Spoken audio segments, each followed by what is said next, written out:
ಜಮ್ಮು ಕಾಶ್ಮೀರದಲ್ಲಿ ಉಗ್ರರು ಮತ್ತೆ ಅಟ್ಟಹಾಸವನ್ನ ಮೆರೆದಿದ್ದಾರೆ. ಜಮ್ಮು ಕಾಶ್ಮೀರದ ರಿಯಾಸಿ ಅನ್ನುವ ಜಿಲ್ಲೆಯಲ್ಲಿ ಉಗ್ರರು ಅಟ್ಟಹಾಸವನ್ನ ಮೆರೆದಿದ್ದಾರೆ.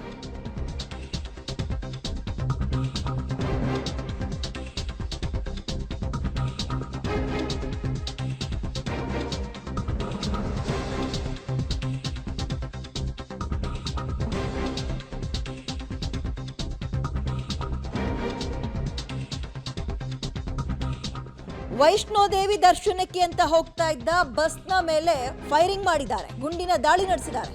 ಈ ದುರಂತದಲ್ಲಿ ಮೃತಪಟ್ಟವರ ಸಂಖ್ಯೆ ಇಲ್ಲಿ ತನಕ 10ಕ್ಕೆ ಏರಿಕೆಯಾಗಿದೆ. ಮರದ ಮೇಲೆ ನೇತಾಡಿ ಪಾಪ ಚಲ್ಲಾಪಿಲ್ಲಿಯಾಗಿ ದೇಹಗಳು ಬಿದ್ದಿವೆ. ನೋಡೋಕೆ ಅಯ್ಯೋ ಅನ್ಸುತ್ತೆ. ಉಗ್ರ ದಾಳಿಯನ್ನು ತಪ್ಪಿಸೋಕೆ ಬಸ್ ಡ್ರೈವರ್ ಮುಂದಾಗ್ತಾರೆ, ಆದರೆ ಕಂಟ್ರೋಲ್ ತಪ್ಪಿ, ಬ್ಯಾಲೆನ್ಸ್ ತಪ್ಪಿ ಬಸ್ಸು ಕಂದಕಕ್ಕೆ ಉರುಳುತ್ತೆ. ಪರಿಣಾಮ ಇದೀಗ 10ಕ್ಕೂ ಹೆಚ್ಚು ಜನ ಸಾವನ್ನಪ್ಪಿದ್ದಾರೆ. ಪ್ರಪಾತಕ್ಕೆ ಚಂಡಿನಂತೆ ಉರುಳಿ ಬೀಳುತ್ತೆ ಆ ಬಸ್ಸು. ಸ್ಥಳದಲ್ಲಿ ಸಾಕ್ಷ್ಯವನ್ನ ಸದ್ಯ FSL ಟೀಮ್ ಸಂಗ್ರಹಿಸ್ತಾ ಇದೆ. ಘಟನಾ ಸ್ಥಳಕ್ಕೆ NIA ಟೀಮ್ ಕೂಡ ಬಂದಿದೆ. ಕಾಶ್ಮೀರದಲ್ಲಿ ಮತ್ತೆ ಉಗ್ರರು ಅಟ್ಟಹಾಸ ಮೆರೆದಿದ್ದು, ಗುಂಡಿನ ದಾಳಿ ನಡೆಸೋ ಸಂದರ್ಭದಲ್ಲಿ ಅದನ್ನ ತಪ್ಪಿಸೋಕೆ ಅಂತ ಬಸ್ ಡ್ರೈವರ್ ಸರ್ವ ಪ್ರಯತ್ನವನ್ನು ಮಾಡಿದ್ದಾರೆ. ಆಗ ಬ್ಯಾಲೆನ್ಸ್ ಅಥವಾ ಕಂಟ್ರೋಲ್ ತಪ್ಪಿ ಬಸ್ಸು ಕಂದಕಕ್ಕೆ ಬಿದ್ದಿದೆ.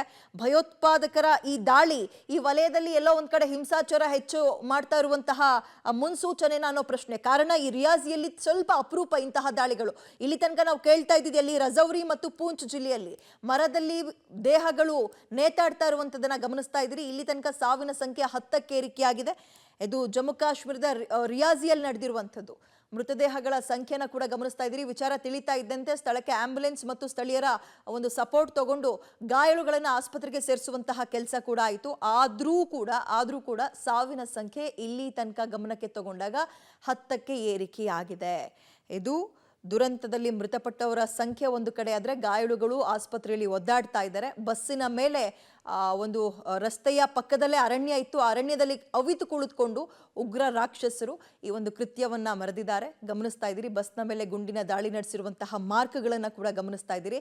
ಅದನ್ನ ತಪ್ಪಿಸೋಕೆ ಅಂತ ಡ್ರೈವರ್ ಪ್ರಯತ್ನ ಪಟ್ಟಾಗ ಕಂದಕಕ್ಕೆ ಬಿದ್ದಿದೆ ಬಸ್ಸು.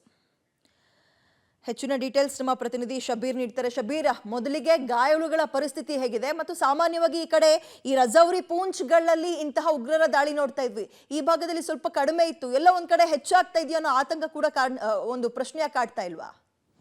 ಅದೆಲ್ಲದಕ್ಕಿಂತ ವಿದ್ಯಾ ನಿನ್ನೆ ಯಾಕೆ ಈ ಒಂದು ದಾಳಿ ನಡೀತು ಅನ್ನುವಂಥದ್ದು ಪ್ರಶ್ನೆ ಕೂಡ ಈಗ ಸಹಜವಾಗಿ ಮುನ್ನೆಲೆಗೆ ಬಂದಿರುವಂತದ್ದು. ಯಾಕೆಂದ್ರೆ ದೆಹಲಿಯಲ್ಲಿ ಒಂದು ಕಡೆ ನರೇಂದ್ರ ಮೋದಿ ಅವರು 3ನೇ ಬಾರಿಗೆ ಪ್ರಮಾಣ ವಚನ ಸ್ವೀಕಾರ ಮಾಡ್ತಾ ಇದ್ರೆ, ಮತ್ತೊಂದು ಕಡೆ ಭಯೋತ್ಪಾದಕ ದಾಳಿ ನಡೆಯುತ್ತೆ ಅಂದ್ರೆ ಇದು ದುರುದ್ದೇಶ ಪೂರ್ವಕ ದಾಳಿಯ ಅನ್ನುವಂತ ಅನುಮಾನಗಳು ಇರುವಂತದ್ದು. ಹೀಗಾಗಿ ಇದನ್ನ ಗಂಭೀರವಾಗಿ ಪರಿಗಣಿಸುವಂತ ಕೆಲಸಗಳು ಕೂಡ ಆಗಿರುವಂತದ್ದು. ಭಯೋತ್ಪಾದಕರು ಈಗಾಗಲೇ ಅಡಗು ಕೊಡ್ತಿದ್ದಾರೆ, ಅವರನ್ನ ದಟ್ಟ ಕಾಡಿನಲ್ಲಿ ಹುಡುಕಾಡುವಂತ ಕೆಲಸಗಳು ಕೂಡ ಆಗ್ತಾ ಇರುವಂತದ್ದು. ಹೆಲಿಕಾಪ್ಟರ್ ಮೂಲಕ ಅವರ ಸುಳಿವನ್ನ ಪತ್ತೆ ಹಚ್ಚುವಂತ ಕೆಲಸವನ್ನ ಮಾಡ್ಲಾಗ್ತಾ ಇದೆ. ಡ್ರೋನ್ ಗಳನ್ನ ಕೂಡ ಬಳಸ್ಕೊಳ್ಳಲಾಗ್ತಾ ಇದೆ. ಇದ್ರ ಜೊತೆ ಕೋಬಿಂಗ್ ಅನ್ನ ಕೂಡ ಮಾಡುವಂತ ಕೆಲಸವನ್ನ ಕೂಡ ಈಗ ಸದ್ಯಕ್ಕೆ ಭದ್ರತಾ ಪಡೆಗಳು ಮಾಡ್ತಾ ಇರುವಂತದ್ದು. ನೀವ್ ಹೇಳ್ದಾಗೆ ಸಹಜವಾಗಿ ಪೂಂಚ್ ಮತ್ತೆ ರಜೌರಿ, ಬಾರಾಮುಲ್ಲಾ ಈ ಪ್ರದೇಶಗಳಲ್ಲಿ ಹೆಚ್ಚು ಭಯೋತ್ಪಾದಕ ದಾಳಿಗಳು ಆಗ್ತಾ ಇದ್ದಿದ್ದು. ಇದು ಇಲ್ಲಿ ಈ ಒಂದು ಜಿಲ್ಲೆಯಲ್ಲಿ ಯಾಕೆ ಈ ಒಂದು ದಾಳಿ ನಡೀತು, ಮತ್ತೆ ದಾಳಿಯ ಉದ್ದೇಶ ಏನು, ಮತ್ತೆ ನಿನ್ನೆ ಯಾಕಾಯ್ತು ಅನ್ನುವಂಥದ್ದು ಕೂಡ ಸಾಕಷ್ಟು ಪ್ರಶ್ನೆಗಳಿರುವಂತದ್ದು. ಆ ಪ್ರಶ್ನೆಗಳಿಗೆ ಉತ್ತರ ಹುಡುಕುವಂತ ಪ್ರಯತ್ನವನ್ನ ಕೂಡ ಈಗ ತನಿಖಾ ಸಂಸ್ಥೆಗಳು ಮಾಡ್ತಾ ಇರುವಂತದ್ದು. ಇದ್ರ ಹಿಂದೆ ಇದರ ಉದ್ದೇಶ ಏನಾದ್ರೂ ಇದೆಯಾ ಅನ್ನುವಂಥದ್ದನ್ನ ಕೂಡ ಪತ್ತೆ ಹಚ್ಚುವಂತ ಕೆಲಸವನ್ನ ಕೂಡ ಮಾಡ್ತಾ ಇದ್ದಾರೆ. ಅದೇನೇ ಇದ್ರೂ ಕೂಡ ಘಟನೆಯಲ್ಲಿ ಬಸ್ ಕಂದಕಕ್ಕೆ ಉರುಳಿ ಬಿದ್ದಿರುವಂತ ಹಿನ್ನೆಲೆಯಲ್ಲಿ ಈಗಾಗಲೇ 10 ಜನ ಸಾವನ್ನಪ್ಪಿದ್ದಾರೆ, 32 ಜನ ಗಂಭೀರವಾಗಿ ಗಾಯಾಳುಗಳಾಗಿದ್ದಾರೆ. ಅವರಿಗೆ ಆಸ್ಪತ್ರೆಯಲ್ಲೂ ಕೂಡ ಚಿಕಿತ್ಸೆಯನ್ನ ಮುಂದುವರಿಸಲಾಗ್ತಾ ಇದೆ. ಅವರ ಪರಿಸ್ಥಿತಿ ಕೂಡ ಅದರಲ್ಲಿ ಕೆಲವರದ್ದು ಚಿಂತಾಜನಕವಾಗಿರುವಂತದ್ದು. ಅದರಲ್ಲಿ ಇನ್ನೂ ಸಾವು ನೋವಿನ ಸಂಖ್ಯೆ ಏರುತ್ತಾ ಅನ್ನುವಂತ ಆತಂಕ ಕೂಡ ಇದೆ ವಿದ್ಯಾ. ಓಕೆ, ಇದೀಗ ಘಟನಾ ಸ್ಥಳಕ್ಕೆ NIA ಟೀಮ್ ಕೂಡ ಈಗ ಆಲ್ರೆಡಿ ಬಂದಿದೆ ಅನ್ನೋ ಮಾಹಿತಿ. ಮಗದೊಂದು ಕಡೆ ಈ ಉಗ್ರರ ಹುಡುಕಾಟ ಎಲ್ಲಿ ತನಕ ಬಂತು ಅಂತ ಮಾಹಿತಿ ಏನಾದ್ರೂ ಸಿಕ್ತಾ, ಸುಳಿವು ಸಿಕ್ತಾ? ವಿದ್ಯಾ, ನಾನು ಆಗ್ಲೇ ಹೇಳಿದೆ, ಈ ಒಂದು ಘಟನೆ ನಿನ್ನೆ ನಡೆದಿರುವಂತಹ ಹಿನ್ನೆಲೆಯಲ್ಲಿ ಇದು ಒಂದು ರೀತಿ ನ್ಯಾಷನಲ್ ಥ್ರೆಟ್ ಆಗಿರುವಂತದ್ದು. ಹೀಗಾಗಿ ಇದನ್ನ ಗಂಭೀರವಾಗಿ ಪರಿಗಣಿಸಲಾಗಿದೆ. ಸ್ಥಳಕ್ಕೆ NIA ಕೂಡ ಭೇಟಿ ಕೊಟ್ಟಿದೆ. ಜೊತೆಗೆ ಸ್ಥಳೀಯ ಭದ್ರತಾ ಪಡೆಗಳನ್ನ ಕೂಡ ಬಳಸ್ಕೊಳ್ಳಲಾಗ್ತಾ ಇರುವಂತದ್ದು. ಈ ಘಟನೆ ನಡೆದಂತ ಪ್ರದೇಶ ಏನಿದೆ ಇದು ಸಾಕಷ್ಟು ದಟ್ಟ ಕಾಡು ಇರುವಂತ ಪ್ರದೇಶ. ಭಯೋತ್ಪಾದಕರು ದಾಳಿ ನಡೆಸಿ ಕಾಡಿನಲ್ಲಿ ಅವಿತು ಕೂಡ್ತಿರುವಂತ ಸಾಧ್ಯತೆಗಳಿದಾವೆ. ಹೀಗಾಗಿ ಅವ್ರನ್ನ ಹುಡುಕಾಡುವಂತ ಕೆಲಸವನ್ನ ಕೂಡ ಮಾಡ್ಲಾಗ್ತಾ ಇದೆ. ನಾನು ಆಗ್ಲೇ ಹೇಳಿದಂತೆ ಡ್ರೋನ್ ಅನ್ನ ಬಳಸ್ಕೊಳ್ಳಲಾಗ್ತಾ ಇದೆ, ಹೆಲಿಕಾಪ್ಟರ್ ಅನ್ನ ಬಳಸ್ಕೊಂಡು ಭಯೋತ್ಪಾದಕರ ಸುಳಿವು ಏನಾದ್ರೂ ಸಿಗುತ್ತಾ ಅನ್ನುವಂಥದ್ದನ್ನ ಪತ್ತೆ ಹಚ್ಚುವಂತ ಕೆಲಸವನ್ನ ಕೂಡ ಮಾಡ್ಲಾಗ್ತಾ ಇರುವಂತದ್ದು. ಇದ್ರ ಜೊತೆಗೆ ಕೋಬಿಂಗ್ ಅನ್ನ ಕೂಡ ಮಾಡ್ಲಾಗ್ತಾ ಇದೆ. ಭದ್ರತಾ ಪಡೆಗಳು ಕಾಡಿನಲ್ಲಿ ಹುಡುಕಾಡುವಂತ ಕೆಲಸಗಳನ್ನ ಕೂಡ ಮಾಡ್ಲಾಗ್ತಾ ಇದೆ. ಓಕೆ, ಥ್ಯಾಂಕ್ ಯು ತಮ್ಮ ಡೀಟೇಲ್ಸ್ಗೆ. ಒಂದು ಕಡೆ ನೆನ್ನೆಯ ಪ್ರಮಾಣ ವಚನಕ್ಕೂ ಮತ್ತು ಈ ಒಂದು ದುರ್ಘಟನೆಗೂ ಏನಾದರೂ ಲಿಂಕ್ ಇದೆಯಾ, ಈ ಆ್ಯಂಗಲ್ನಲ್ಲೂ ಕೂಡ ತನಿಖೆಯನ್ನ ನಡೆಸಲಾಗ್ತಾ ಇದೆ.